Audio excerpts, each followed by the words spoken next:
Hey there folks, welcome back to another Raw review. Now, I'm going to be recording with the webcam, so my apologies, the quality is not great. Plus I'm also reading off a website just to remind myself order of matches and whatnot, because this was an extremely long show.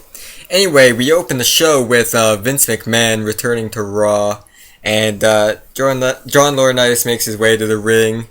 John is in the ring first, and then Vince McMahon comes out, and he teases the job evaluation later tonight, which of course is going to be the main thing. Sheamus interrupts, makes his way to the ring. Sheamus gives Vince some reasons as to why he should fire John, and of course Johnny gets enraged about this, and John Laurinaitis goes to the back to find Sheamus' new opponent for his No Way Out Championship match, because Alberto Del Rio got a concussion on SmackDown. And if Vince is not impressed by John Laurinaitis' choice of opponent on every match of the card, he's fired. Now, Johnny's teasing like, "Oh, the opponent I found for you is so tough." And, there's no choice, really. You just know it's gonna be Tensai. Me and my brother, Tensai. And then, Higayi! Shigayo! Or whatever the music is. This match was kind of boring, actually. Although, I'm glad it wasn't so short as Tensai's matches usually are. And it wasn't a complete beatdown either. Sheamus gets this one with a brogue kick. And after that, Tensai beats the shit out of Sakamoto, which was hilarious. After that, John Laurinaitis is backstage with Vince McMahon and Teddy Long, trying to come up with an idea for Del Rio's replacement at No Way Out. And Teddy Long suggests a fatal 4-way elimination match tonight between Christian, Great Khali, Jack Swagger, Dolph Ziggler, and yes, after that, backstage, R-Truth is being interviewed, in which R-Truth is talking about, like, oh, John Cena's gonna beat Big Show at No Way Out, and then Big Show knocks R-Truth out with the weapon of mass destruction, which, I don't care how many times that happens, just the, talking, and then out of nowhere, it always scares me, so... Yes. On to the next match, a mixed tag team match between Ricardo Rodriguez and Beth Phoenix against Santino and Layla. Now, this match was boring. And I hate having the mixed tag team matches. It's always men against men, women against women, when there was an intergender tag team match at SummerSlam 2000, in which Chyna, of course, got to face the men. Why can't Beth Phoenix face the men? She's obviously muscular enough. Anyway, this match was extremely boring. Ricardo doesn't want to get involved whatsoever. Santino tries to strike him with the Cobra, and Ricardo turns around and hits his head on the ring post. Beth Phoenix hits a glam slam on Layla. And after that, Santino rips open Ricardo's button-down shirt to reveal a purple Justin Bieber t-shirt. This was kind of funny, I guess. I know, I got a giggle out of it. The match sucked, though. After that, David Otunga is trying to suck up to Vince backstage, and Kofi Kingston demands a match against the Big Show. Laurinaitis says that he has the match, although it's going to be in a steel cage. Okay, that's fine. After that, Daniel Bryan comes down to the ring to address AJ's craziness and involvement in the rivalry. Then he's talking about winning at No Way Out, and then CM Punk comes down, argues, and then Kane comes down to the ring. Kane lists some things that he's done in his career, which... it's really rare where they acknowledge weird, abstract things that they've done in their career. Like when he electrocuted Shane McMahon's testicles. I remember watching that when I was in grade 5, or summer of grade 4, something like that. And people never acknowledge stuff like that, which is weird. Big Johnny appears on the screen and says that Kane and Bryan would team together to face off against CM Punk and AJ in a tag team match. Now, after that was the Fatal 4-Way Elimination match. And why on earth is Great Khali in here? I didn't even remember him winning a World Heavyweight Championship. That's better that I don't remember. It's Great Khali, and the only championship he should win should be the fuck off from wrestling championship. Anyway, Khali starts hitting everybody, and then everyone teams to take out Great Khali. Christian hits a frog splash, and then everyone piled on top of Khali to eliminate him from the match. And Swagger and Ziggler turn their attention to Christian, throws Ziggler out of the ring. Christian is in a ankle lock from Jack Swagger. Christian gets out, hits a kill switch, and then Ziggler jumps in the ring to pin Jack Swagger, and Ziggler gets a zigzag. This match was, well, the first half was utter shit because Khali just slows down everything. I bet if he wasn't on Earth, I bet time would move a lot slower. Or faster, I mean, sorry. So this match was amazing after when it was just down to Christian and Ziggler. So Dolph Ziggler gets to face Sheamus at No Way Out. Yeah. After the match, backstage, Vince McMahon is backstage with Brodus Clay's dancers. Am I the only one who thinks that these girls are butt ugly?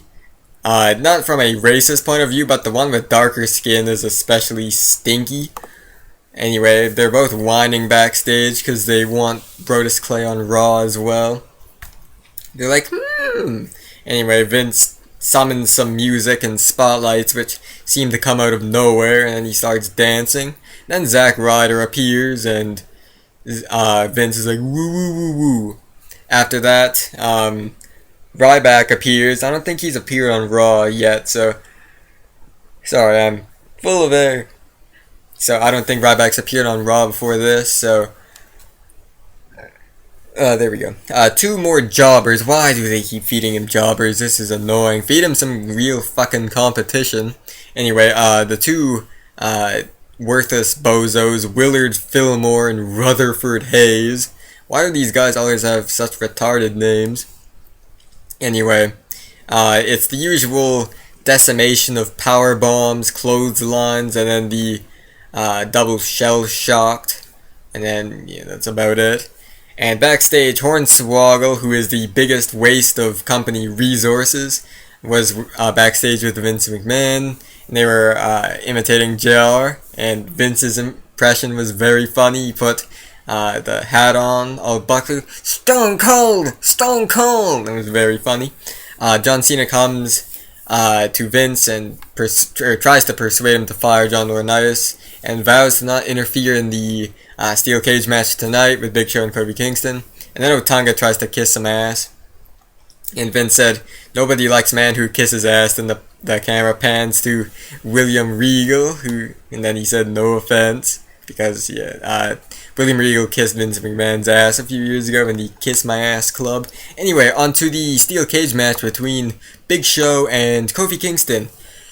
Now, in my opinion, it's kind of a mistake to have a steel cage match 6 days before the supposed main event, and especially with one of the competitors. I know it's obviously not going to be as good, but why would they do this? Anyways, this is pretty much a domination against Kofi Kingston, and then Kofi kicks him and tries to overpower Big Show with some kicks and all that, but Big Show was able to knock him out with a punch, and then Big Show walks out of the cage to win the match. This match was really boring. It really was.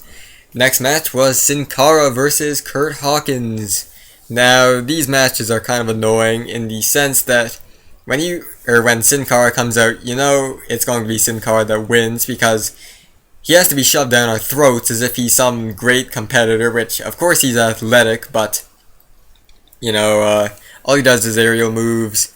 There's no ground wrestling or anything like that. He doesn't even talk, so he's hardly a character, really. So, and of course, this is Curt Hawkins, so he's going to be jobbed over against. So yes, of course, Sin Cara wins.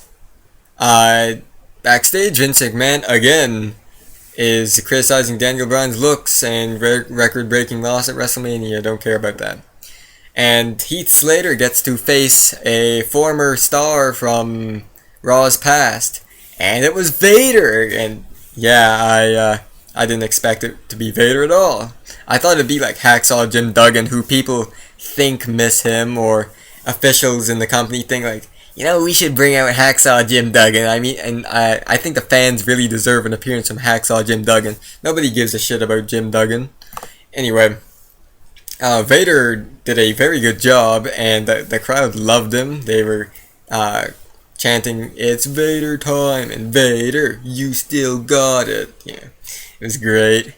After that, AJ's panicking to CM Punk about the tag team match with Daniel Bryan and Kane, and AJ gave CM Punk a kiss on the cheek.